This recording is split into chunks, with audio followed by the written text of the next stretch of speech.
Perkenalkan, nama saya Lela Mahyuni dari Pendidikan IPS 4 semester 3 dalam memenuhi tugas kebudayaan Indonesia. Unsur-unsur kebudayaan suku Melayu di Desa Dogang, tepatnya di desa saya sendiri yang berada di Kabupaten Langkat.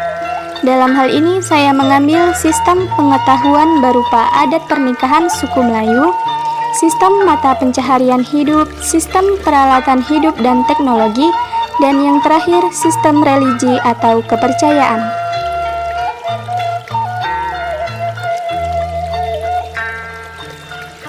Berikut wawancara mengenai sistem pengetahuan pada adat istiadat pernikahan suku Melayu.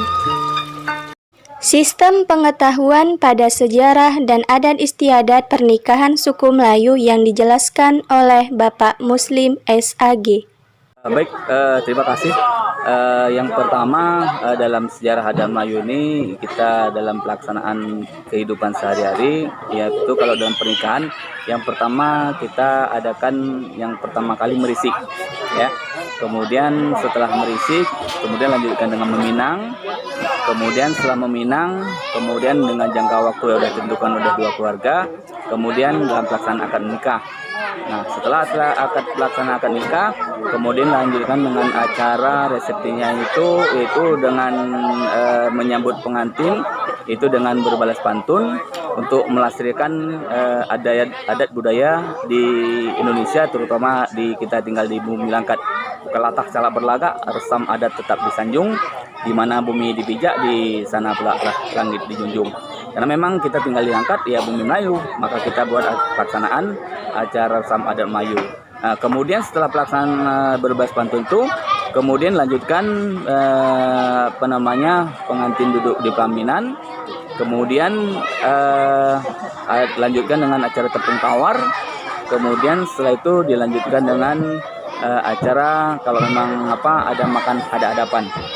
Nah, kemudian kalau di lagi dilanjutkan dengan acara serah terima, atau kadang dilanjutkan juga ada acara mandi berimban. Nah, itu mungkin itu aja secara sekilas. Berikutnya penjelasan mengenai makna dari setiap adat istiadat pernikahan suku Melayu. Yang pertama, merisi. Merisi itu di mana dua keluarga saling duduk bersama menanyakan, karena ada keluarga dari keluarga laki-laki yang punya anak remaja menjelang dewasa, kemudian dengan keluarga wanita. Jadi mereka duduk bersama membicarakan tentang anak-anak mereka, bagaimana kelanjutannya. Selanjutnya makna adat istiadat pernikahan suku Melayu. Yang kedua, meminang.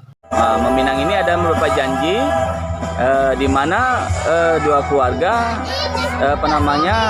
saling berjanji untuk meminang. Itu harus membawa tepak. Ya, tepak itu kalau secara umum yang dibuat, kalau tepak yang pihak laki-laki itu membawa tepak 3, kemudian tuan rumah cukup menyediakan 1. Itu cara umum. Kadang-kadang boleh juga kadang-kadang 5 pihak laki-laki, kemudian 3 dari pihak perempuan gitu kan. Pokoknya yang secara umum pihak laki-laki membawa 3, pihak perempuan menanti itu cuma 1. 3 yang pertama tepak berisi, kemudian tepak meminang, kemudian yang ketiga tepak janji. Makna dari adat istiadat pernikahan suku Melayu. Yang ketiga, makan berhadapan. Makan hadapan ini merupakan salah satu lembaga adat juga, di mana kalau zaman dahulu kan antara pengantin laki-laki dengan pengantin perempuan itu kan masih belum mengenal kan, apalagi dulu ada perjodohan.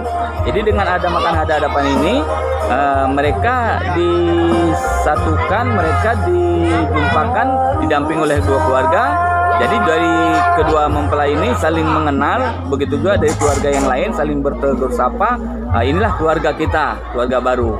Maka di situ ada acara makan hadapan supaya bertambah erat hubungan hubungan tadi keluarga dua keluarga ini. Selanjutnya, makna dari adat istiadat pernikahan suku Melayu yang keempat, tepung tawar. Tepung tawar memiliki dua kata, tepung dan tawar, yang memiliki makna dalam bahan-bahannya. Yang pertama, bunga setaman. Maknanya adalah agar pengantin yang ditepung tawari menjadi harum namanya laksana bunga itu. 2. Beras kuning. Maknanya agar pengantin yang ditepung tawari menjadi mulia dan bijaksana di masa depan dan keluarganya. 3. Daun sedingin, yang bermakna supaya pengantin yang ditepung tawari itu kelak selalu aman, tentram dalam kehidupannya. Keempat, air, yang berarti suci, dalam berniat mendoakan agar pengantin selalu sehat walafiat. Kelima, tepung beras, bermakna mendoakan agar pengantin yang ditepung tawari senantiasa putih suci hatinya dan terhindar dari berbagai macam penyakit perilaku tercela seperti iri dan dengki. Keenam, balai, yang bermakna agar pengantin yang ditepung tawari selalu berkecukupan makanan. Tepung tawar juga berisi pesan-pesan dan nasihat-nasihat agar menjadi keluarga sakinah mawadah warohmah. Yang terakhir, makna dari adat istiadat pernikahan suku Melayu yang kelima, mandi berimban. Mandi berimban memiliki makna yaitu supaya di antara dua keluarga, baik pengantin perempuan maupun pengantin laki-laki, saling lebih dekat, saling mengenal dan lebih akrab, sehingga ada kebersamaan. Disitulah rasa kegembiraan dua keluarga yang menjadi satu. Dengan mandi berimban, adanya kebersamaan, kekompakan, sehingga diharapkan menjadi keluarga sakinah mawadah warohmah. Sistem mata pencaharian hidup suku Melayu di Desa Dogang dalam berbagai macam corak masyarakat menjalani kehidupannya. Adapun sebagian masyarakat suku Melayu di Desa Dogang memiliki mata pencaharian di bidang perkebunan, yaitu di bidang perkebunan sawit maupun di bidang perkebunan karet. Sehari-hari mereka menjalankan aktivitas ini dalam memenuhi kebutuhan hidupnya. Selanjutnya, sebagian masyarakat suku Melayu di Desa Dogang bermata pencaharian di bidang pertanian. Mereka memanfaatkan tanah dan lahan mereka untuk bercocok tanam seperti menanam padi di sawah. Lalu mereka sebagian bermata pencaharian sebagai berladang. Mereka memanfaatkan tanah dan lahan mereka untuk menanam kacang panjang. Selain itu, masyarakat juga menanam sebagian mentimun dan jagung. Dalam keseharian, mereka akan menjaga perkebunan dan ladang mereka setiap harinya.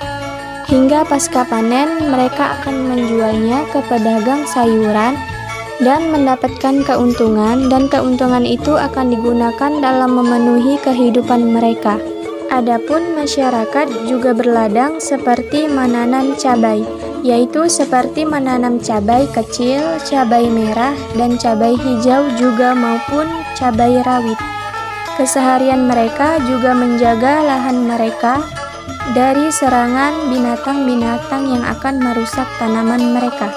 Adapun sebagian masyarakat memiliki mata pencaharian di bidang peternakan. Mereka menernak seperti menernak kambing atau domba, lembu, ayam, dan itik.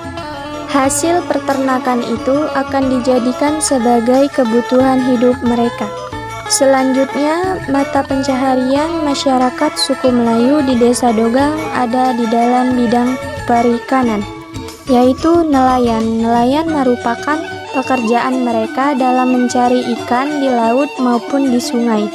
Adapun masyarakat sebagian melakukan bertambak, yaitu bertambak udang maupun ikan. Jenis udang yang mereka pelihara yaitu udang fanami. Dalam kesehariannya, mereka menjaga kolam peliharaan mereka dalam kurun waktu selama 2 bulan atau 3 bulan sekali panen. Mereka juga bertambak ikan seperti ikan bawal, ikan gurame atau ikan nila, ikan lele, ikan kerapu, maupun ikan-ikan lainnya. Sistem peralatan hidup dan teknologi suku Melayu di Desa Dogang. Peralatan yang pertama ada dodos atau egrek. Biasanya alat ini digunakan untuk memanen pohon sawit. Kedua, pisau sadap. Biasanya alat ini digunakan untuk menyadap kulit karet untuk mengambil getahnya. Ketiga, cangkul. Biasanya alat ini digunakan untuk menggali, membersihkan tanah dari rumput atau meratakan tanah. Ketiga, arit. Biasanya alat ini digunakan untuk memotong rumput atau jenis tumbuhan tanaman lainnya. Keempat, perahu. Biasanya digunakan untuk nelayan mencari ikan. Sedangkan jala biasanya digunakan untuk menangkap ikan maupun udang. Selanjutnya ada bubu. Biasanya alat ini digunakan untuk menjerat kepiting atau menangkap kepiting.